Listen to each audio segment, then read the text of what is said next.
যে গতকালকে আমাদের সকল প্রার্থী এবং আগ্রহী ছাত্রদের সাথে আমাদের মত বিনিময় প্রোগ্রাম ছিল। এই মত বিনিময় প্রোগ্রামে বেশিরভাগ প্রার্থীদের এবং অধিকাংশ শিক্ষার্থীদের রিকোয়েস্টের সাপেক্ষে তাদের রিকোয়েস্টের মূল কারণ ছিল, রিকোয়েস্টের কী ছিল বলছি, রিকোয়েস্টের মূল কারণ ছিল হলো যে তাদের প্রচারণার জন্য তারা মাত্র 5 দিন সময় পাচ্ছে, ওয়ার্কিং ডে পাচ্ছে। আর আগামী বৃহস্পতিবার 25 তারিখের পরে ছাত্রদের মনোনয়নের প্রার্থী তালিকা চূড়ান্ত হওয়ার পরে মাত্র চূড়ান্ত তালিকা প্রার্থী চূড়ান্ত হওয়ার পরে ইউনিভার্সিটি বন্ধ হয়ে যাচ্ছে। এরপর যখন খুলবে তারপরে ওরা চট্টগ্রাম বিশ্ববিদ্যালয়ে যেহেতু শহর থেকে দূরে, তারা এক্সপেক্ট করতেছে যে রবিবার বা সোমবারে হয়তো সকল প্রার্থী বা সকল শিক্ষার্থী এসে বিশ্ববিদ্যালয়ে নাও পৌঁছতে পারে। এটা একটা কারণ।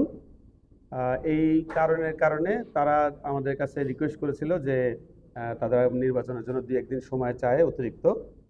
তো নির্বাচন কমিশনার মহোদয়, প্রধান নির্বাচন কমিশনার মহোদয় সকল নির্বাচন কমিশনারদের কাছে এই মতামত উত্থাপন করার পরে অ্যানোনিমাস সিদ্ধান্ত অনুযায়ী চট্টগ্রাম বিশ্ববিদ্যালয়ে চাকসু হল এবং হোস্টেল সংসদ ইলেকশন 12 তারিখ রবিবারের পরিবর্তে 15 তারিখ বুধবারে নির্ধারণ করা হলো। আমি আবার বলছি, চাকসু হল এবং হোস্টেল সংসদের নির্বাচনের পুনর্নির্ধারিত তারিখ ছিল, পূর্ব নির্ধারিত তারিখ ছিল 12 তারিখ রবিবার, সেটা পরিবর্তন করে 15 তারিখ বুধবার করা হলো।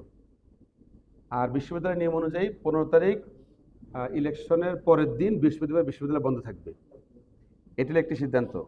আর এই সিদ্ধান্ত নেওয়ার পেছনে আরেকটি কারণ ছিল, বিশ্ববিদ্যালয় বন্ধ হয়ে যাওয়ার পরে 5টি ওয়ার্কিং ডে নির্বাচন কমিশনারও ফিল করতেছেন যে এই 5টি ওয়ার্কিং ডে প্রস্তুতির জন্য যথেষ্ট নাও হতে পারে, যেহেতু বিশ্ববিদ্যালয় জনবল এখানে ইনভলভমেন্টের ব্যাপার আছে। তো আগে অনেকগুলো বন্ধ থাকলেও, 9 দিন বন্ধ থাকলেও ওয়ার্কিং ডেগুলো আমাদের জন্য বেশি জরুরি। তো নির্বাচন কমিশনারদের প্রস্তুতি, কমিশন অফিসের প্রস্তুতি এবং ছাত্রছাত্রীদের আগ্রহ এবং আমরা মাননীয় ভাইস চ্যান্সেলরের সাথে আমাদের একটা মতামত এক্সচেঞ্জের একটা প্রোগ্রাম ছিল, সবখান থেকে আমরা আলোচনা করে এই সিদ্ধান্ত উপনীত হয়েছি। আশা করি শিক্ষার্থীদের আগ্রহের জায়গাটা থাকলো এবং আমাদের নির্বাচন কমিশনের প্রস্তুতির জায়গাটা থাকলো এবং আমরা এটা সুন্দরভাবে আগামী অক্টোবরের 15 তারিখ বুধবারে একটা সুন্দর ইলেকশন করতে পারবো ইনশাল্লাহ। আর ছাত্রদের আরেকটা দাবি, কীভাবে নির্বাচনী প্রচারণা চালাবো।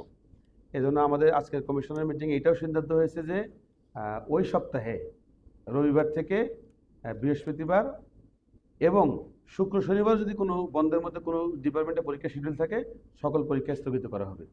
আমি আবার বলছি, 12, 13, 14, 15, 16, 17, 18 রবিবার থেকে এই 8 শনিবার পর্যন্ত সকল বিভাগ এবং ইনস্টিটিউটের পরীক্ষাগুলো বন্ধ রাখা হবে, তবে ক্লাস চলবে। নির্বাচনের যে তারিখ প্রত্যাহারের শেষ দিবস ছিল, এটা আমরা বাড়িয়ে আরেকদিন করেছি। আগামীকালকে পর্যন্ত মনোনয়নপত্র প্রত্যাহার করতে পারবে, তবে প্রার্থিতা অভিযোগ এবং নিষ্পত্তি এবং চূড়ান্ত প্রার্থী তালিকার ঘোষণার দিন ঠিক থাকবে। আজকের দিনে কত